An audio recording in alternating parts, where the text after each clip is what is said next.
Hello folks, Everchanger here, and welcome back to more Pokemon Crystal. Last time we were finally able to actually, for realsies this time, claim the last gym badge of the Johto region, the Rising Badge. We also figured out a way to get a free Dratini and a way to get a free Tyrogue, which is really cool. And we also obtained the Master Ball from Professor Elm here in New Barktown, which is really cool. Lots of stuff happened. Anyway, this time we are finally going to be heading out east to make our way towards the Pokémon League.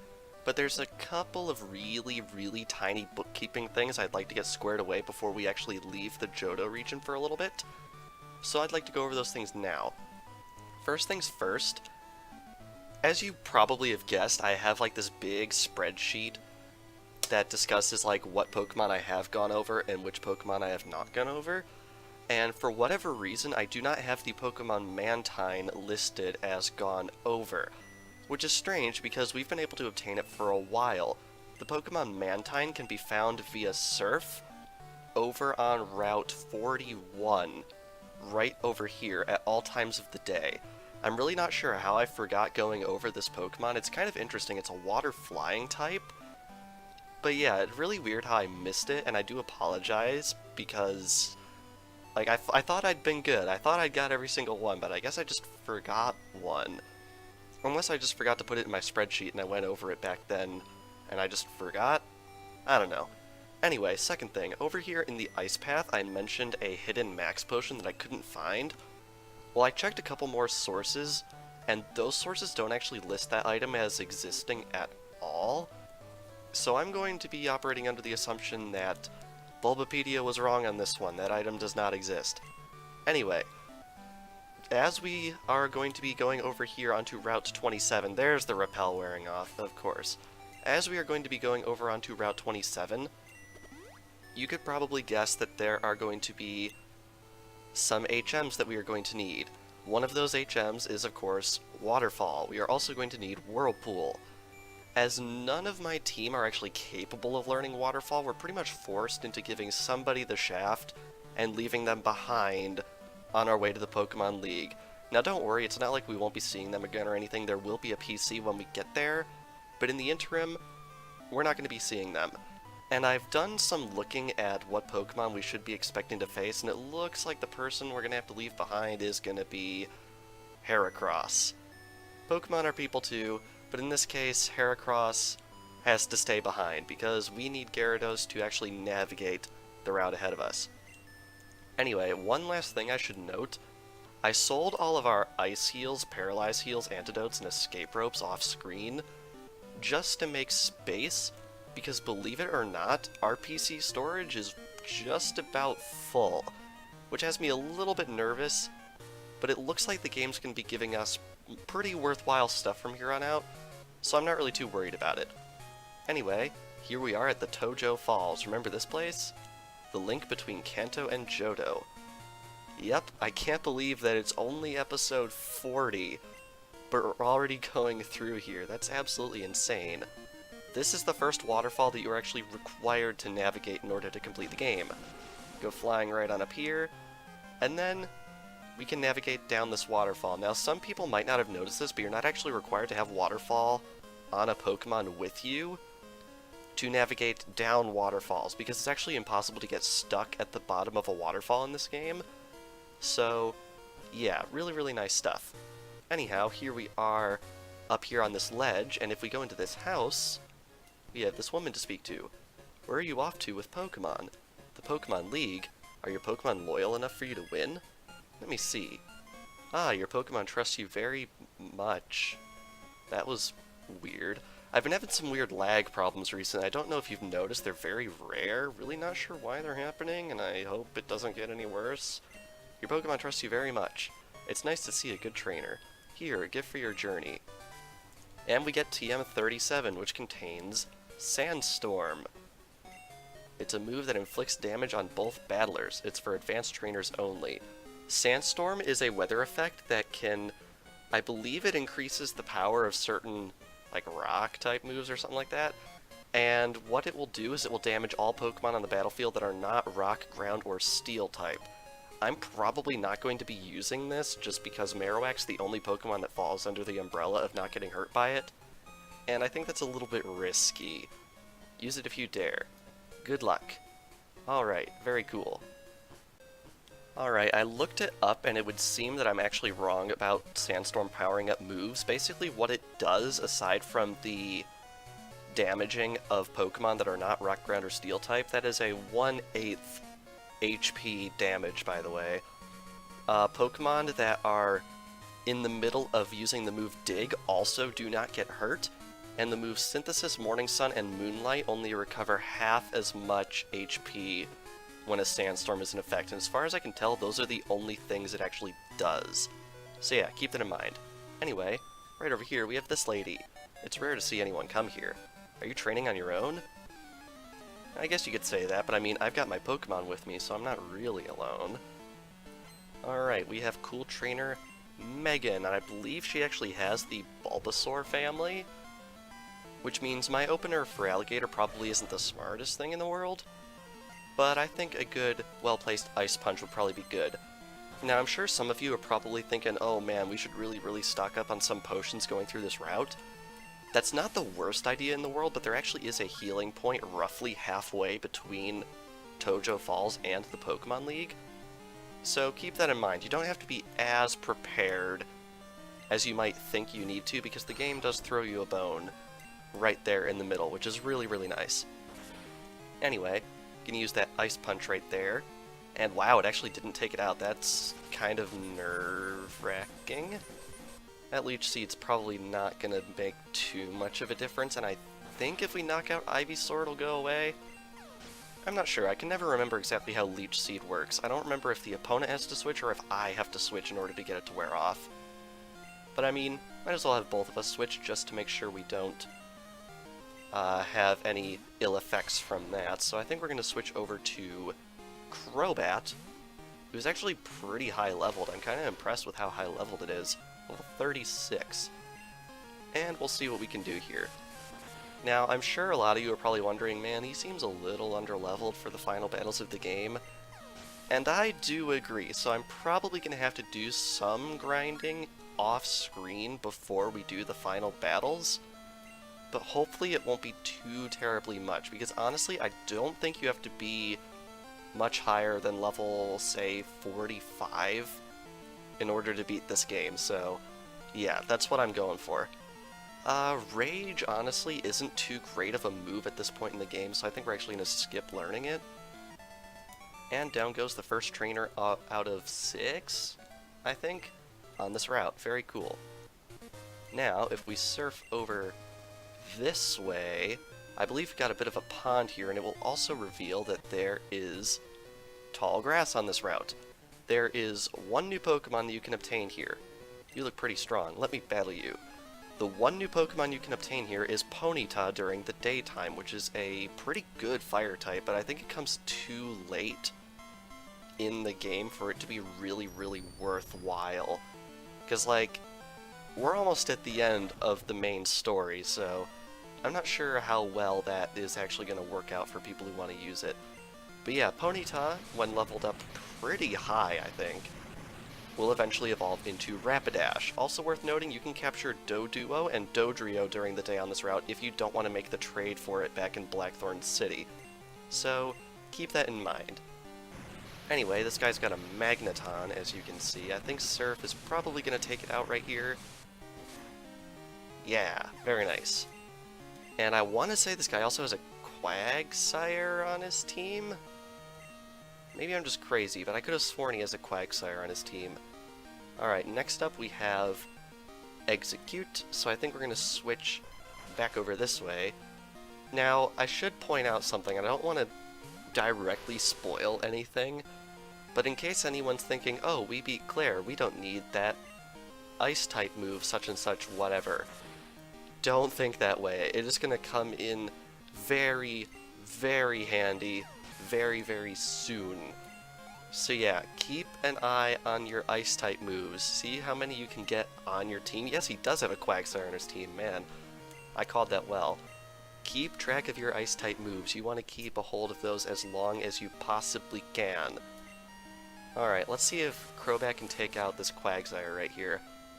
I'm really surprised I called that, but I mean, to be honest, I've played this game so many dang times, I remember a lot of just really, really random details about it.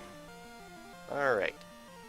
Wing attack brings down Quagsire, and I think that will end this fight. Do we get a level? We do not, which is unfortunate. I'd really, really like to get as many levels as possible, obviously, because the more levels I get on this little trek through this route, the less I'm going to have to grind off-screen later. You're good, aren't you? I'm probably going to aim for having everyone right around level 44 to 46, if I had to guess when it comes to the final battles of the game. So if anyone needs a little bit of a benchmark, that's what I'd recommend you aim for.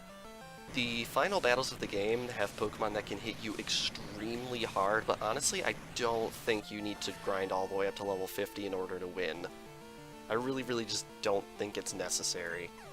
Alright, Sandslash goes down there, and that was probably one of the quickest fights in the series, which I'm definitely alright with. Just as I thought, he says. And I believe right over here we have another trainer already. Don't say a thing. Let me guess what you're thinking. I got it. You're on the Pokémon League challenge. I mean, honestly, that's not too hard to guess. As you might have hypothesized, this is a Psychic. And I gotta say, like, I'm not gonna, like, belittle anyone for, like, believing in the superstition of psychic powers, I guess, but personally, in my opinion, I really don't think this guy is actually psychic. Like, honestly, anyone who's on this route is going to be on the Pokemon League challenge. It's not that hard of a thing to guess. Like, seriously. Alright, down goes his Starmie. I knew he had one of those as well. I didn't know this guy had one, I just knew that there was a Starmie somewhere on this route that we'd be battling. So yeah, there it is. Another Execute for some reason. Of all the Pokemon to double up on, this is a really, really strange one. Also, just gonna casually point out, level 30. Flat. Keep that in mind when you see how powerful the final battles of the game are, and you'll understand why people complain about the level curve in Gold, Silver, and Crystal. And last up is, it's Girafarig. That's always a really, really fun name to say, like, Girafarig. It's so... It's hilarious and very, very quite accurate, because as you can see, it's the same forwards and backwards, and it's got two heads, which is really, really funny. Now, it tried to use Baton Pass there, which I don't think we've seen before. Basically, what Baton Pass does is it allows you to switch, but it preserves all of your stat changes. So say you got an attack buff and a defense buff on yourself. If you use Baton Pass, those buffs are passed on to whoever comes out in your place, which is really neat. Very, very useful in high-level play. And I've heard that that move is actually so good that it's actually been tournament banned in some situations. Anyway, really, really random Whirlpool right here. This is the only one on the entire route, so I figured might as well go and grab it, because right up here we have TM22, which contains Solar Beam. Charge up on one turn, fire an extremely powerful Grass-type move on the second turn. Personally, I'm probably not going to use it, but you might want to. Anyway, this guy was tweeting before tweeting was cool. This is Birdkeeper Jose. This guy has one Pokemon, and it's a freaking Farfetch'd. Yeah, not sure what the inspiration behind that decision was. Anyway, the main reason this guy is interesting is because when you beat him, you can get his phone number, and then later on he might call you up and tell you that he has an item for you. If you come over here and get it, you'll find out it is a Star Piece, which is a very, very high-selling item in Pokemart. So if you want to get rich semi-quickly, you might want to get this guy's phone number. Might help you out in the long run. Anyway, Feraligatr gets to level 36, which is the level I thought it evolved, or at least 32, but it evolved at 30. Whatever. Tweet. Well, we're just going to leave this guy over here to tweet in peace. I mean, I guess the signal over here has to be at least semi-decent. And also, right over here, you might be curious, there's actually nothing, but that right over there is where we grabbed that rare candy way back in episode, I want to say 20? So yeah, very, very cool. Anyway, back over on the bridge, we have, I believe, the last trainer of this route. You shouldn't underestimate the wild Pokemon in these parts. She's right, you really shouldn't. I'm pretty sure they're up there in the levels, like high 20s, low 30s. So they might actually cause you some issues, so you want to be careful. Also, there's another Starmie on this route. I knew that the trainer of the Starmie I was thinking of was female, I just couldn't remember if I was remembering it right or remembering it wrong. Anyway, bite 1, and we get the flinch, which is nice, really, really nice. And down it goes. Very cool. Now, it's really crazy to me how it's only episode 40 and we're already on Route 27. Like, I don't know about you guys, but that's just bonkers to me. I honestly didn't think the series would go this fast. But honestly, because of how much stuff they crammed into this game, a lot of the areas do tend to be pretty tiny. So I guess it's not too terribly surprising that we're actually already at the end here. Personally, I think the Johto region has probably the shortest main story if we're talking starting the game to first time the credits roll. So I guess we're seeing that reflected in our episode count, because I have a feeling it's not going to be long before we see the credits for the first time, which is just bonkers to me. Anyway, we have a Nidoqueen up last, so it looks like she only has 2 Starmie and then the Nidoqueen.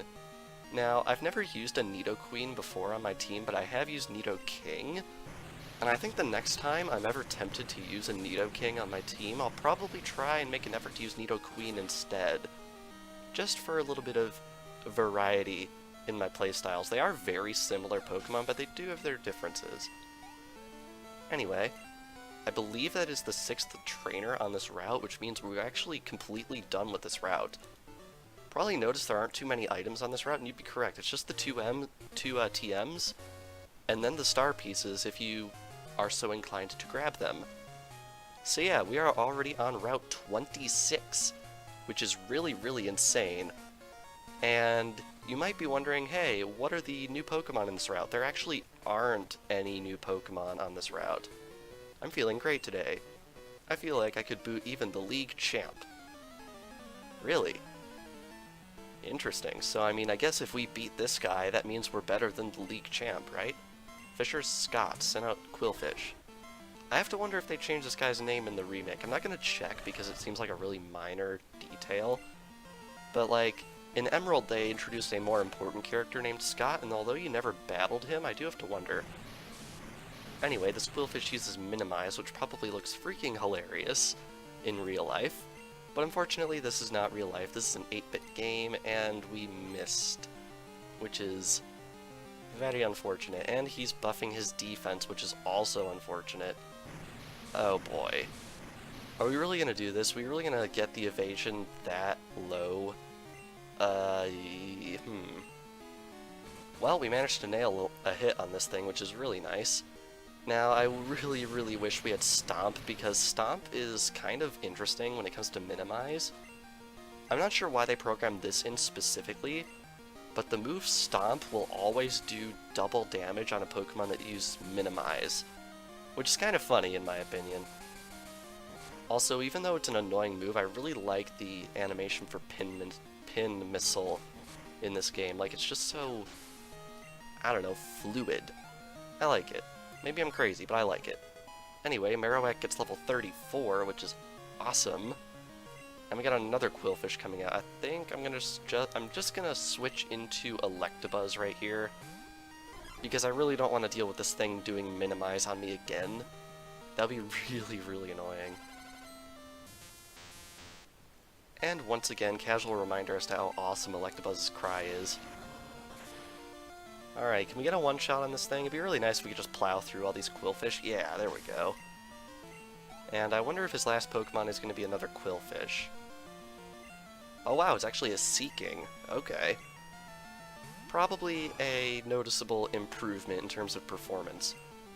Honestly, I really wish Quillfish got more love by the developers. It feels kind of like the Farfetch'd of Generation 2, just the random Pokemon they throw in there.